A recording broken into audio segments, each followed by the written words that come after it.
Alam mo bang pwedeng ikaw ang pumili kung gaano kalaki ang babayaran mo sa BIR? Naguguluhan ka ba kung kailangan mo mag-ipon ng resibo para sa deductions o masulit ba yung 8% flat rate?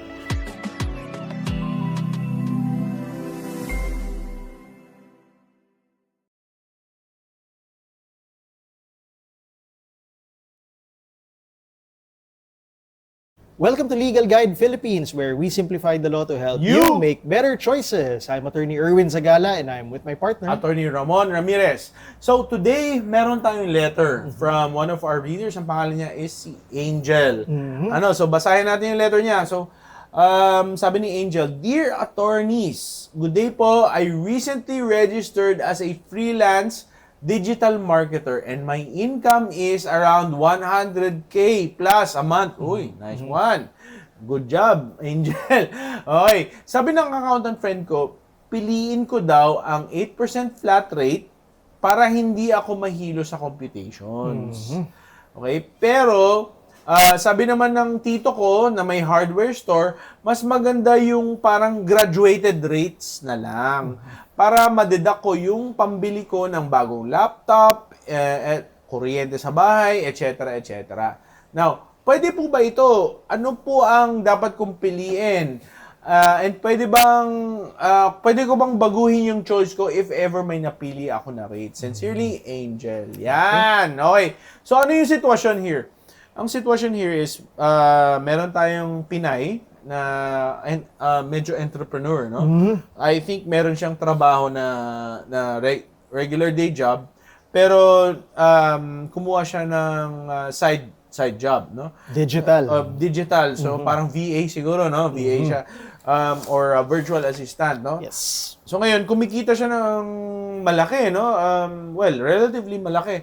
100K daw plus a month, no? So, ngayon, meron siyang income from sweldo, and then meron din siyang income from yung pagiging VA. Okay. So, ngayon, may nagsasabi sa kanya, uy, pwede ka magbayad 8% lang. 8%. Or, sabi naman ng tito, hindi, huwag ka magbayad ng 8%. Bayaran mo yung regular rates, pero pwede mong ibawas yung mga deductions mo. Whatsoever. Okay. So, yun ang tatanong niya, ano ba dapat? Ano ba dapat? Ano ba ang dapat kong gawin? Okay, so, siguro bago natin pag-usapan yan, pag-usapan muna natin yung different tax rates. Okay. So, under the law, meron tayong mga tax rates. No? So, yung pinaka-basic natin na tax rates, okay, yung tinatawag natin na graduated income tax rates, no? So, in this case ngayon, no, so maraming klaseng ng taxpayers. In this particular case, ang taxpayer natin is si Angel. And si Angel is I would assume she is a resident, ibig sabihin resident, nakatira sa Pilipinas, and she is a Filipino citizen. So, resident citizen of the Philippines, no? Ngayon, ang mga resident of the Philippines, in general, they are subjected to yung graduated tax rates. Lilinawin ko lang kung ano yung ibig sabihin ng graduated. Ibig sabihin ng graduated, nagbabago-bago, depende sa level. Yes, okay. So ngayon, the way tinatax yung mga resident citizens natin, na individual, no? Hindi siya korporasyon, individual, based sa merong rates na binibigay. So, we will ipapaskil namin yung rates, no? But let's just give you an example. Kung ang annual income mo is not over 250,000, walang tax 'yan. Pero pag lumampas ka na ng 250,000 up to 400,000, meron kang 15% of any excess over 250,000. So, Attorney Ramon, nang lumalabas, the more ang kinikita mo, the more din yung tax medyo rate. tumataas, no? So, if you look at yung next natin na level, 400,000 to 800,000, may babayaran ka na base na 22,500 plus 20% of any excess over 400. Yes. Yeah, no. So, if you're looking at the chart ngayon, pataas siya ng pataas, depende kung gaano kataas yung kinikita. Yan. So, that's what we call the graduated tax rates, no? So, the way to see it is, mas malaki kinikita mo, mas malaki yung tax na nakukuha mo. Babayaran. Yes. Babayaran. Yeah? Okay. So, that's what we call the graduated tax rate. Okay? So, ang tanong naman, ano naman tong 8%? Saan ang galing yan? Oo, saan ang hinugot galing? yan? So, ngayon, because of the new law, no, in terms of our tax, dati, normal yan eh. Graduated tax rates, kung ano yung income level mo, ito yung tax mo, no problem. No? Yes. Ngayon, sabi nila, because of our new law, kung ang kinikita mo is X amount, no, may choice ka kung whether ang pipiliin mo is yung graduated tax rate or yung 8% tax rate. Okay? So, mas simplified na. So, in-introduce itong 8% flat rate kasi to simplify yung mga kababayan natin na gusto magnegosyo pero gusto nilang pasimplify yung pagbayad nila ng tax. Kumbaga, may makukuha pa ring tax ang gobyerno pero hindi na pinahirapan yung computation, yung ipo-prove mo kung ano-ano ba. Kasi before, nung kung panay graduated lang tayo, wala tayong simplified tax rate, kahit sino na businessman, no, small business or whatever, masasubject siya to yung graduated tax rate. Yes. Ngayon, because mas gusto natin ng gobyerno natin na maging mas entrepreneurial yung mga kababayan natin, sinabi nila, sige, kung entrepreneurial ka, as long as hindi lumalampas ng 3 million yung kinikita mo annually, may choice ka na 8% na lang yung tax mo. Okay? So, pwedeng good thing yan or bad thing, depende sa takbo ng negosyo nyo. Okay? But just know na meron tayong graduated tax rates and meron tayong 8% tax rates which is optional sa inyo if less than 3 million yung kinikita nung negosyo nyo or side business nyo annually.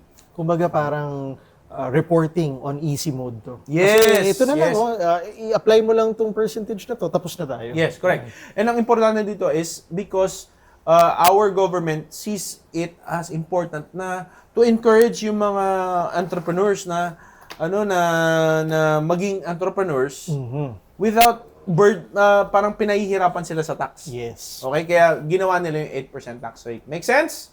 Make sense. Okay. Now, ngayon, kung ang pipiliin mo is yung graduated tax rate, no? So dalawa yan, no? Graduated tax rate or 8%. So yung graduated tax rate, nakadepende yan kung ano yung net income mo. Ano ibig sabihin ng net income? Ibig sabihin, lahat ng kinita mo minus yung ginastos mo, yung neto nun, doon magbe-base yung graduated tax rates, yung mga pinakita namin na rates kanina. Pero Attorney Ramon, ang napansin ko doon sa equation mo, parang kailangan ipe-present ko yung ginastos ko. Yes, Yun correct. ang malaking difference. Correct. Okay. So, ito yung kinita ko, meron na akong documentation for that. Ito yung ginastos ko, meron din akong pruweba para dyan. Para ma-apply ko yung graduated tax rates. Yes. Okay? On the other hand, ayaw mo nang gano'n ka-komplikado, doon na lang tayo sa 8%, pero based lang sa lahat ng kinita ko. Gross. Wala na akong pakialam sa expenses, wala na akong kailangang patunayan. Gross, 8%. Okay. Okay, so yun ang no? Nang ngayon, kung doon ako sa kabila, graduated, syempre, pwede akong magkaroon ng deductions. Okay? Ano may mga deductions? Well, basically, anything that is ordinary and necessary expenses for the business. Okay. Okay? Ano ang mga sample na? Okay, kunwari, meron akong, anong tawag dito?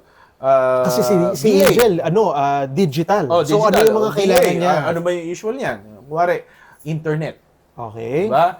Internet, yung bumili siya ng laptop. Merong deduction din yan. Kailangan kausap niya yung kliyente, so bumili ng camera. Kung may mga camera, Ayan. pwedeng deduction yan. No? Okay. So, Memory card. Memory card. Posible, no? So, or hindi lang memory card, ano yung malaki? Yung hard drive. Hard drive. Na portable. Pwede rin, no? Basta't kayang i-justify na kasama po sa trabaho. necessary and ordinary expense Yes. para dun sa negosyo ni Angel. Trip to Boracay. Ay, baka hindi. Depende. Depende. Kapag ginawang business related. Pag pumunta siya sa Boracay para kausapin yung kliyente niya. Yun. So, kailangan business related. Pero kung pumunta siya sa Boracay just because gusto niya Nagbakasyon. pumunta ng Boracay, hindi po siya ordinary and necessary expense. Yan, Okay? So, hindi mo pwedeng ibawas yon. So, hindi siya pwedeng maging part ng deductions dun sa graduated natin. Yes. Okay? So, yun, no? Now, ngayon, under our graduated rates, no? Ibig sabihin, may tax rates talaga. Sabihin, gross income, lahat ng kinita mo, minus lahat ng binawas mo, or lahat ng expense mo, net taxable income yon, and then apply the rates. Mhm. Okay, ngayon, yung law natin, it also allows for our yung mga entrepreneur natin to also, kasi ang hirap i-calculate lahat ng expenses eh. Di ba? Isa-isahin mo. Isa-isahin mo yun, no? Yung mga trip ko to Boracay, yung binayad ko sa laptop, yung binayad ko sa ano, masyado mahirap. Di ba? So, binibigyan tayo ng option ng ating batas na magkaroon tayo ng optional standard deduction. Oh. Okay. Anong ibig sabihin nun? Ibig sabihin nun, optional standard deduction, binibigay ito ng batas na parang, sige, wag ka na lang mag-submit ng mga lahat ng resibo mo, whatever. I-assume na lang natin na 40% of yung gross mo, gross na kinita mo, 40% of that, deduction mo. Gastos. Yan. Okay? So, imbis na kailangan mo patunayan lahat ng gastos mo, pinapayagan naman ng batas na pumili ka ng optional standard deduction. 40% nung lahat ng kinita mo is pwede mong ibawas. Okay? Yun ang magiging basis ngayon nung income tax rate. Make sense? Make sense. Ayan. Okay. So, gets. No, so, yun naman yung regular. No?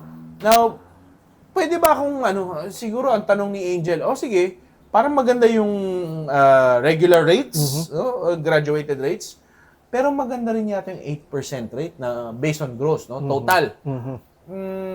Pwede bang isipin ko na lang kung maybe sa simula ng year, ito yung pipiliin ko, pero as I see it progress, parang mas maganda yung kabila pala. Hindi. No. So the answer is no, no? Kailangan piliin ng taxpayer kung at the start of the year, first quarter, no? Kung ano yung gusto niyang regime, no? Gusto niya ba na doon tayo sa regular na graduated tax rate or doon tayo sa 8%? Ang tawag dyan, touch move. Touch move. Tama, touch move. And what does that mean? Ibig sabihin, the business owner or yung parang si Angel na ano ang tawag yan, VA or entrepreneur, you have to project kung ano yung tingin mong magiging performance nung negosyo mo.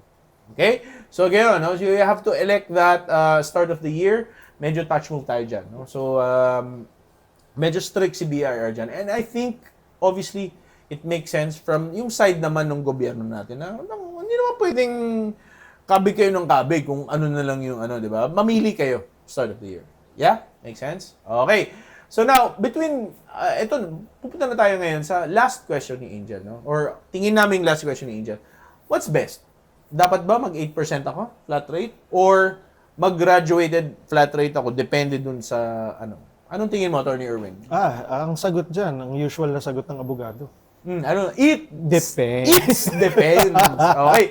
So, Actually, kami ni Attorney Erwin, we don't like that answer na it depends, no? But in this case, It applies. It applies, no? So, we have to say it depends, no? It depends on kung ano ba yung level ng performance nung negosyo nyo. Ngayon, kailan ba nagiging beneficial ang 8%, no? Ang 8% flat rate will be beneficial if lower than 40% yung expenses. 'Di ba? So, may negosyo ako, no? VA ako. Okay, I'm making, let's say, 100,000 a month, no? 100,000 a month. Pero ang expenses ko is only like 10,000 a month. Kasi akin naman yung bahay. Yeah, everything. Nabili ko na yung camera. So, ang legitimate, ordinary, and necessary expenses is just 10%. Diba? So, end of the year, I have 1.2 million minus 100, 120,000, medyo malaki yung magiging base To reiterate, kasi ng tax. konti lang yung expense mo, pero ang binabawas ng gobyerno based on paper, 40%. Yeah. So, wag ka dun. Oh, okay. So, pero kung I'm just going to base it on the 8% of yung 1.2 million ko, yung 100,000 naman ko, baka mas beneficial. Okay? So, 8% flat rate, okay yan pag yung expenses nyo are less than 40% of your sales. Make sense? Okay. Now, kailan ko pipiliin yung graduated rates? Obviously, pipiliin ko yung graduated rates if mas mataas sa 40% ng gross na kinikita ko yung expenses ko. These are usually low margin businesses Yes. and services. When we say margin, guys, yung natanggap mong pera minus yung in-expense. No? Yun yung margin. No? Pag low margin, baka better na mag-graduated rates. Kumbaga, ito yung ginastos ko para ma-deliver yung service or product, maliit lang yung patong. Yeah, Yun. yun. No? So, in those cases, better siguro na mag-graduated. No? Kasi actual, lahat ng ginastos mo, matitake into account, mababawas. Exactly. Yan. No, so, there's really no hard and fast rule. No? 8% or graduated rates, it will really depend on ano yung nature ng business and ano yung performance. At the end of the day, math eh. Diba? Yeah, Math. yeah. Kung ano yung gastos mo. Sorry to doon ka- say. Sorry to say, math talaga. Hindi naman komplikadong math. Arithmetic lang. So, just a quick recap. Kung maliit yung expenses, doon ka sa 8%. Yep. Okay? Kung malaki yung expenses, doon ka sa graduated. Tama. Ayun. Okay. And why are we talking about 40%? Kasi kanina sinabi ko, 40% of this or yan. Kasi 40% yung pwede yung maging optional standard deduction. Okay? Kaya natin ginagamit siya as a determining factor lang, no? Hindi naman siya yung mismong hard and fast rule, no? Parang ano lang, no?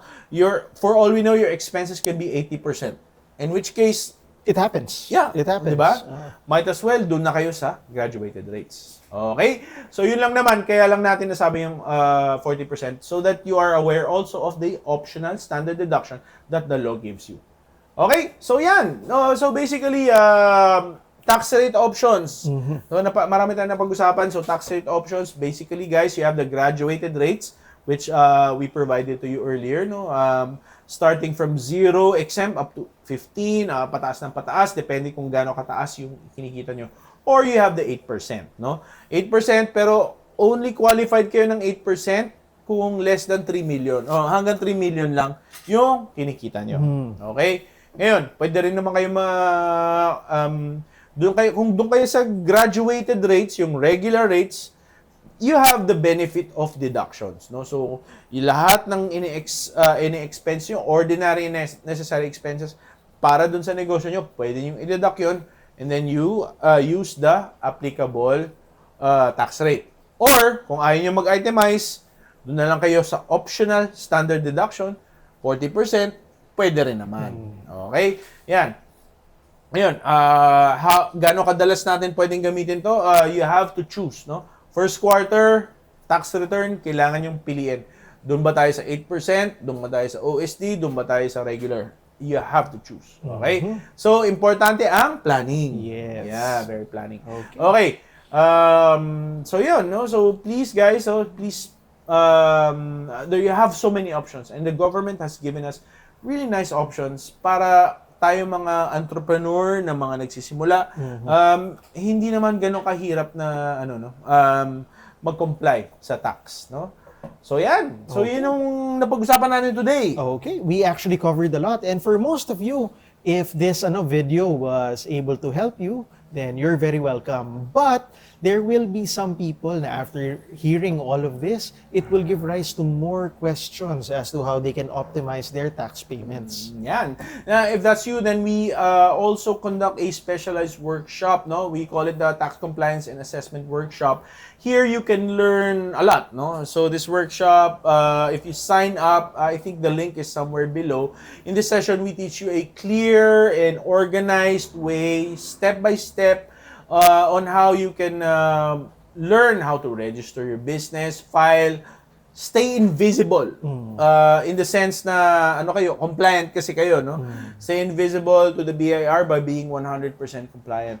You learn how to do the actual math of your taxes and pick the most tipid path, no? In terms of your business, no?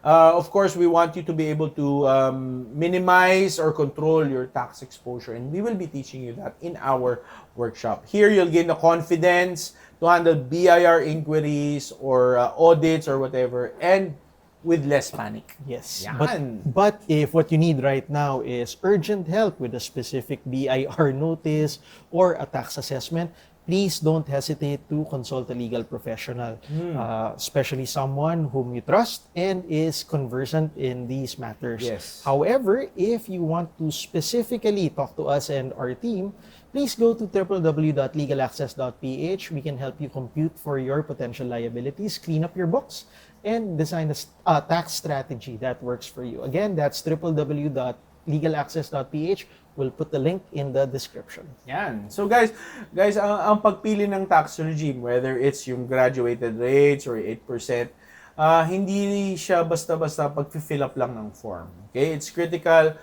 It's a financial decision actually that dictates your take-home pay for the entire year. And since your choice in the first quarter is irrevocable, you have to stop guessing and start planning and calculating your actual expenses. So be responsible, be a responsible entrepreneur, no? And that means knowing whether to save every receipt or maybe just choose na lang yung 8% lifestyle. No? Depends sa inyo, no? It has to be based on your calculation. Master the math of your business now, so you can keep more of what you earn legally. So wasn't that simple? Now go make better choices.